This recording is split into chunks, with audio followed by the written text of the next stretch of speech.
नमस्कार मित्रों, मैं सीमा सिंह। हर हर महादेव।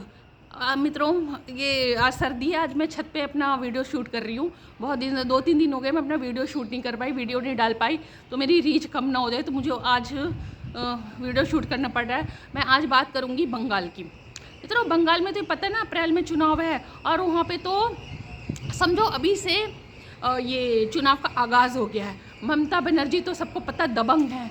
ममता बनर्जी ने तो मोदी सरकार के नाकों में दम कर रखा है, पूरे देश के नाकों में दम कर रखा है। एक सीएम होके बोलती हैं कि हम लोकतंत्र की हत्या नहीं होने देंगे, संविधान की हत्या नहीं होने देंगे। पर 2 दिन पहले क्या हुआ, जब ईडी बंगाल में वो आईपैक के ऑफिस में, प्राइवेट कंपनी आईपैक के ऑफिस में छापा मारने गई ये मनी लॉन्ड्रिंग के केस में तो ममता बनर्जी को भनक लग गई। ममता बनर्जी ने बिना देर किए पहुंच गई अपना तामझाम लेके, ये कोलकाता पुलिस और अपना पूरा शासन प्रशासन के साथ, काफिले के साथ वहाँ धमक गई और ईडी के ऑफिसरों को धमकाया। ईडी के ऑफिसरों का लैपटॉप छीन लिया, उनका फ़ोन छीन लिया और वहाँ ऑफिस में जो सबूत थे, डिजिटल सबूत थे, उसको छीन लिया। ठीक है, फाइल छीन ली। मतलब कि एक सीएम केंद्र सरकार के एजेंसी के काम में दखल दे रही है, जबकि सीएम को ईडी के ऑफिसरों का सहयोग करना चाहिए था। तो मैं तो बोलूँ, खुलेआम बंगाल में लोकतंत्र की हत्या हो रही है। लोकतंत्र की हत्या हो रही है, संविधान की हत्या हो रही है, संविधान का गला दबाया जा रहा है, संविधान की धज्जियाँ उड़ाई जा रही है। ममता एक संवैधानिक पद पे है। ममता से हमें ये उम्मीद नहीं थी कि वो ऐसा काम करेंगी। अगर ईडी हर जहाँ पे छापे मारने जाए, वहाँ का मुख्यमंत्री क्या ईडी के अधिकारियों के खिलाफ केस दर्ज कर जाएगा, उनका लैपटॉप छीन लेगा और फिर ईडी ये केस लेके ये हाई कोर्ट भी पहुँची। पर हाई कोर्ट को तो खुद संज्ञान लेना चाहिए। हाई कोर्ट ने 14 जनवरी के लिए फ़ैसला टाल दिया। कभी कभी तो मुझे समझ नहीं आता कि ये अदालतें फ़ैसला किस दिशा में ले जाती हैं। ये अदालतों से उम्मीद होती है कि वो न्याय करेंगी, इसमें तत्काल वो संज्ञान लेना चाहिए था। सीधे सीधे हमारे भारत के संविधान को ममता बनर्जी चुनौती दे रही हैं। ठीक है, तो सुप्रीम कोर्ट का भी कुछ समझ नहीं आता, जजों का कुछ समझ नहीं आता कब क्या फ़ैसला ले लें। यहाँ पे लोकतंत्र की धज्जियाँ उड़ाई जा रही है और हाई कोर्ट में कोई सुनवाई नहीं हो रही है। 3-4 दिनों के लिए सुनवाई को टाल दिया गया है। ममता बनर्जी, मैं तो बोलूँ मोदी सरकार को ममता बनर्जी को अरेस्ट कर लेना चाहिए था, पर मोदी सरकार को हिम्मत नहीं है कि ममता बनर्जी को अरेस्ट कर ले। और अगर अभी कांग्रेस की सरकार होती ना, केंद्र में कांग्रेस की सरकार होती ना, तो अब तक राष्ट्रपति शासन लग चुका होता बंगाल में। पर मोदी सरकार को कितने मौके मिले बंगाल में राष्ट्रपति शासन लगाने के लिए, पर मोदी सरकार ने राष्ट्रपति शासन नहीं लगाया।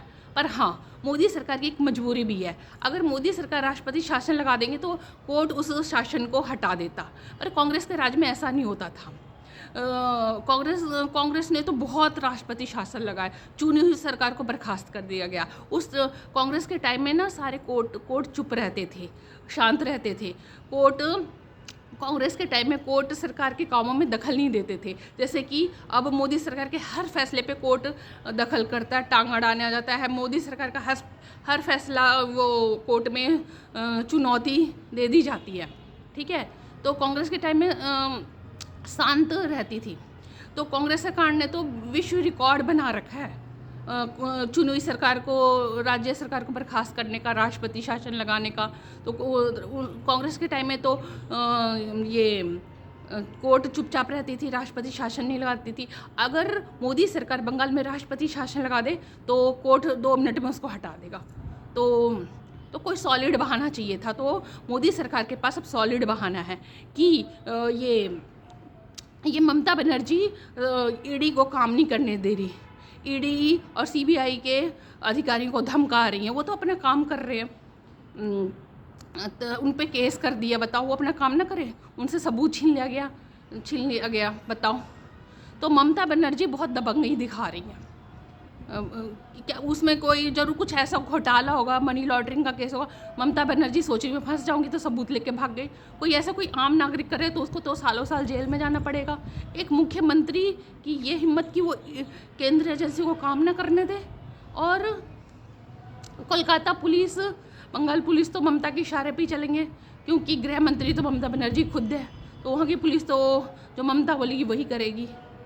ठीक है, तो अब ममता बनर्जी सोच रही है कि हम तो इसी से चुनाव जीत लेंगे।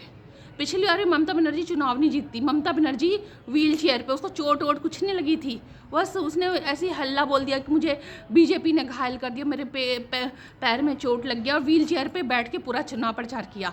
तो जनता का, बंगाल की जनता का सहानुभूति पूरी तरह से ममता बनर्जी के तरफ हो गया और वो चुनाव जीत गई। और मित्रों, आपको हैरानी हुई, हम लोगों तो पहले ही शक था कि ममता बनर्जी नाटक कर रही है, उनके पैर में कोई चोट वोट नहीं लगा। ठीक है, तो जिस दिन चुनाव परिणाम निकला और गिनती काउंटिंग शुरू हुई, उसी दिन ममता चलना शुरू हो गई, उनका प्लास्टर भी उतर गया।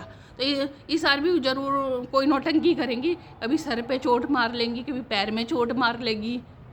ठीक है, तो ये ट्रेंड तो पुराना हो गया है। पिछली बार तो बंगाल की जनता बेवकूफ़ बन गई है, और ममता जिस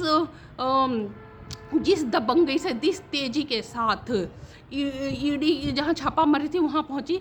जब मुर्शिदाबाद में हिंदुओं पे हत्या हो रहा था, उनके घर जलाए जा रहे थे, संदेश काली में हिंदुओं के हत्या हो रहे थे, वो पलायन कर रहे थे, उनके साथ अन्याय हो रहा था, तब ममता बनर्जी को तो टाइम नहीं मिला कि एक बार हिंदुओं की बस्ती में घुमाएं, जो पीड़ित हैं उनको मुआवजा दे, उनका दुख हरे।